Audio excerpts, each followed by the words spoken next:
In the heart of the 19th century, a man set foot on a continent largely unknown to the Western world. He was not a conqueror. He was not seeking riches.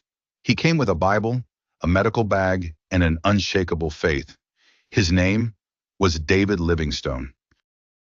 David Livingstone was born in 1813 in Blantyre, Scotland. As a child, he worked 14-hour shifts in a cotton mill, yet each night, by candlelight, he studied Latin, theology, and medicine. His hunger for knowledge was fueled by something deeper, his faith. In 1841, he set sail for Africa, not knowing the challenges ahead. He only knew one thing: he was going where God was calling him. Livingstone quickly realized that traditional missionary work, preaching from a pulpit, was not enough. He needed to walk with the people, learn their language, and understand their way of life. At the Kolobeng mission in present-day Botswana, he worked among the Bakwena people, teaching them farming and irrigation. He believed a missionary's duty was not just to convert, but to help people flourish. Yet his mission faced resistance. Many locals saw Christianity as a foreign religion, and he struggled with deep loneliness. "I am sometimes greatly oppressed with a sense of my own unworthiness and insufficiency for the work. But I go forward, trusting not in myself, but in the Lord." Livingstone had not planned to become an activist. But what he saw in the African slave trade changed his life forever. He witnessed slave traders raiding villages, stealing men, women, and children to be sold like animals. His heart broke, and he knew he couldn't stay silent. Through his letters and speeches in Britain, he exposed the brutal reality of the slave trade. His powerful words shook the conscience of the world. "If my disclosures regarding the terrible Ujiji slave trade should lead to the suppression of the evil, I shall regard that as a greater reward than anything else in life." His words ignited a movement. People in England demanded change. Governments listened. The tide was beginning to turn. Livingstone's travels were not just about mapping rivers and naming waterfalls. They were about uncovering truths and changing lives. He explored vast swaths of Africa, always driven by a fascination with its people and a desire to uplift them. One of his most famous discoveries was Victoria Falls, which he named in honor of Queen Victoria. To the locals, it was known as Mosi Otunya, the smoke that thunders. This breathtaking natural wonder symbolized both the beauty and power of Africa, a land he had come to love deeply. In Zambia, he found both the heart of his struggles and the sympathies of locals. It was here that his legacy was cemented. On May 1st, 1873, he was found in his hut, kneeling beside his bed. He had died as he had lived, in prayer. His body was laid to rest in England, but his heart, both in spirit and in truth, remained in Africa. The people who loved him buried it under a tree in Zambia, a testament to the bond he had forged with them. David Livingstone once said, "Send me anywhere, only go with me. Lay any burden on me, only sustain me. Sever any tie, but save me from the withdrawal of thy spirit." His unwavering resolve against oppression established him as a revered figure whose dedication stretched beyond his physical demise, creating waves of hope and transformation. David Livingstone was not just an explorer.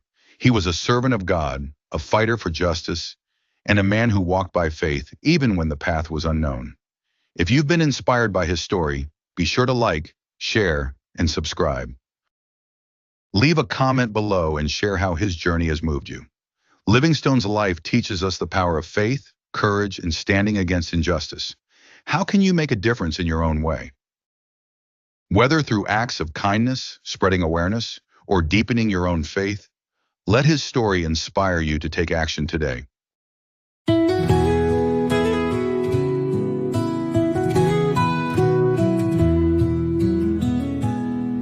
Blantyre's mills where the work was long, a boy with a dream, a heart made strong. By candlelight he read and prayed, a path of faith was being laid. Across the sea to lands unknown, with just his faith he walked alone. Through trials deep, through darkest night, he pressed ahead, led by the light. I will go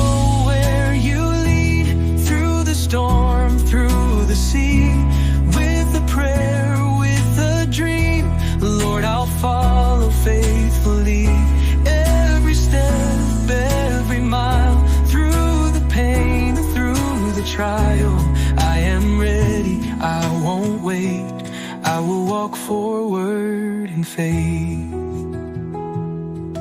Through desert sands and jungle rains, he healed the sick, he eased their pain. With open hands and open heart, he walked with love, he did his part. Through rivers deep and mountains wide, with God alone to be his guide. No turning back, no fear inside, only the call of love alive. I will go where you lead, through the storm, through the sea, with a prayer, with a dream.